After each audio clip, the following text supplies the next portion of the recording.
Molla Nəsrəddin jurnalı ilə davam edirik. Bugün sizə hesabı oxuyacağım. Birinci videonu yəqin ki izləmişsiniz.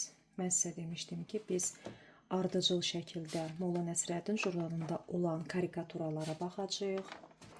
Həmin karikaturalara aid olan bütün yazıları ardıcıl şəkildə sizin üçün oxuyacağım. Başlayaq. Əhvalat bu tövrdür. Bir neçə il bundan qabaq Yusif İbrahimoğlu can halətində olan vaxt məni çağırdı və məndən soruşdu ki, ay molla, mən indi ölürəm, sən Allah bir mənə de görüm, indi mən nə eləyim ki, gedim behişdə.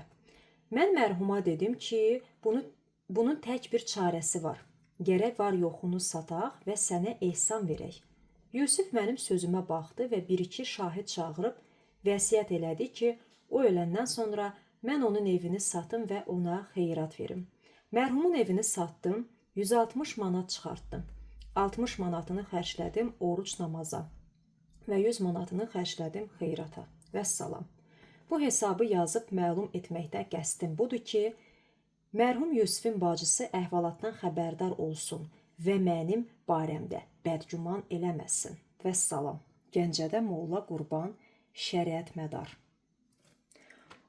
Xoş dinləmələr sizə.